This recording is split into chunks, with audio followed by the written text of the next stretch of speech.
नमस्कार, आप सुन रहे हैं द बॉलीवुड रेडियो और मैं हूं आपके साथ आकाश।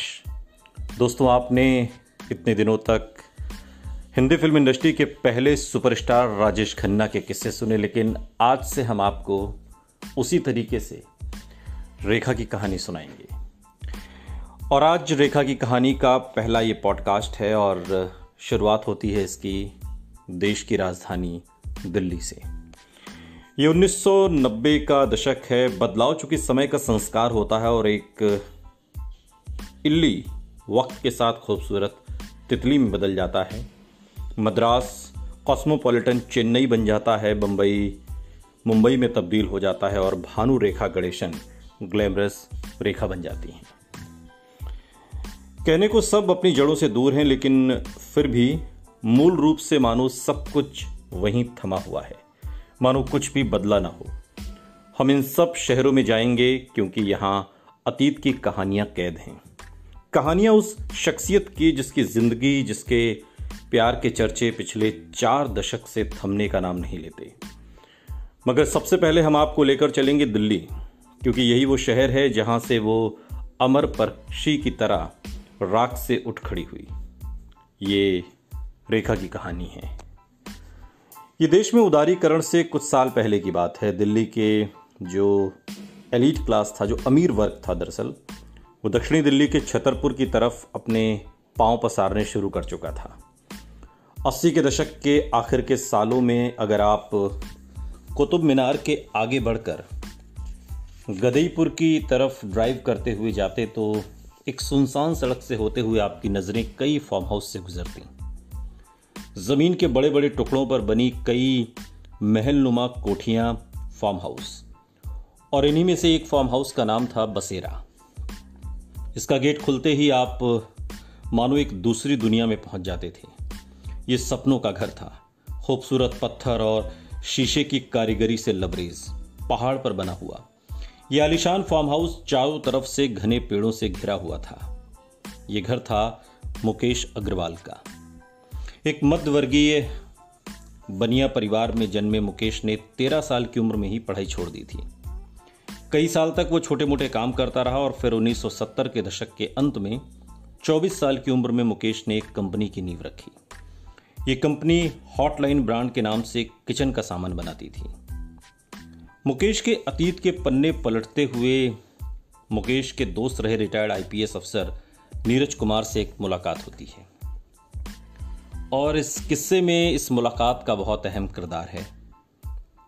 नीरज कुमार दिल्ली पुलिस के कमिश्नर रह चुके हैं। मुकेश और नीरज की मुलाकात उस वक्त हुई थी जब हॉटलाइन ब्रांड ने उत्तर भारत में धूम मचाई हुई थी। और नीरज कुमार उन दिनों को याद करते हुए बताते हैं कि मुकेश अग्रवाल अपनी मेहनत के बल पर उस दौर में एक कामयाब बिजनेसमैन बना, जब आजकल की तरह स्टार्टअप तब उस दौर में नहीं थे। एक साधारण पृष्ठभूमि से आए मुकेश को हमेशा से दिल्ली का जो अभिजात वर्ग बेहद आकर्षित करता था। उसके दिल में इस वर्ग का हिस्सा बनने की गहरी चाहत थी। इस समाज में अपना सिक्का जमाने के लिए मुकेश ने अपने फार्म हाउस में एक बड़ी बड़ी पार्टियों के आयोजन शुरू कर दिए। दिल्ली के बड़े बड़े रईस इन पार्टियों की रौनक बढ़ाते नजर आते थे। दिल्ली में बॉलीवुड की कोई भी हस्ती आई हो, मुकेश उसे अपनी पार्टी में बुलाना नहीं भूलता था। और उसे याद करते हुए नीरज कुमार कहते हैं कि वो बहुत अच्छा इंसान था, बेहद भला, लेकिन उसमें हीन भावना थी। वो दिखाना चाहता था कि उसने जिंदगी में बहुत कुछ हासिल किया है। वो अपनी कामयाबी का डंका पीटना चाहता था और इसी सनक में मुकेश अक्सर अजीबोगरीब हरकतें भी करता था ताकि किसी तरह बड़े लोगों की नज़र में आ जाए। मसलन उसने एक घोड़ा खरीदा था जिसे वो अपने फार्म हाउस में रखता था और जब किसी मेहमान के आने की खबर होती तो वो गेट के पास घोड़ा सजाकर उसके ऊपर बैठ जाता था और मेहमान का इंतजार करता। ये घोड़ा भी कोई मामूली घोड़ा नहीं था, बल्कि महंगी नस्ल का घोड़ा था। शायद इसका फायदा मुकेश को हुआ क्योंकि बॉलीवुड की कई हस्तियां उसकी दोस्त बन गई थी, जिसमें संजय खान और फिरोज खान जैसे लोग भी थे। ये घोड़े वाली अदा शायद उसने फिरोज खान से सीखी थी। ये नीरज कुमार बात के दिनों में याद करते हुए बताते हैं। मुकेश के दिल के किसी कोने में ये ख्वाहिश बार बार जोर मारती थी कि बॉलीवुड स्टार्स से मेल जोल बढ़ता रहे और किसी भी तरह वो फिल्म इंडस्ट्री का हिस्सा बन जाए। दिल्ली में ये वो दौर था जब हिंदी फिल्मों की ग्लैमरस स्टार रेखा और मशहूर फैशन डिज़ाइनर बीना रमानी की अक्सर मुलाकात होती थी। और ऐसी ही एक मुलाकात में रेखा ने कहा कि वो शादी करके सेटल होना चाहती हैं। तलाश थी तो बस एक अदद हमसफ़र की जिसके साथ वो पूरी ज़िंदगी गुजार सकें। 1990 का आगाज़ ही हुआ था कि मुंबई, जो अब मुंबई तब तक नहीं बना था, और एक शाम रेखा के घर के फ़ोन की घंटी बजी। फ़ोन पर दिल्ली से बीना रमानी थी। वो रेखा की बात एक उनके दीवाने फ़ैन से कराना चाहती थी। बीना ने बताया कि ये दीवाना फ़ैन दिल्ली का एक जाना माना बिजनेसमैन है और बेहद अच्छा इंसान है। इसका नाम मुकेश अग्रवाल है। क्या मैं इसे तुम्हारा नंबर दे दूं?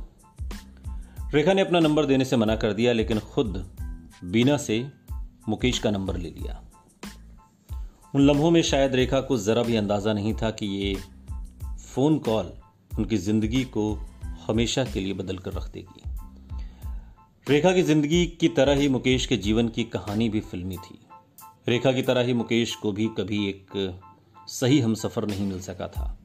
शायद उनकी किस्मतों का टकराना तय था। अगला किस्सा अगले पॉडकास्ट में। सुनते रहिए द बॉलीवुड रेडियो। सुनता है सारा इंडिया।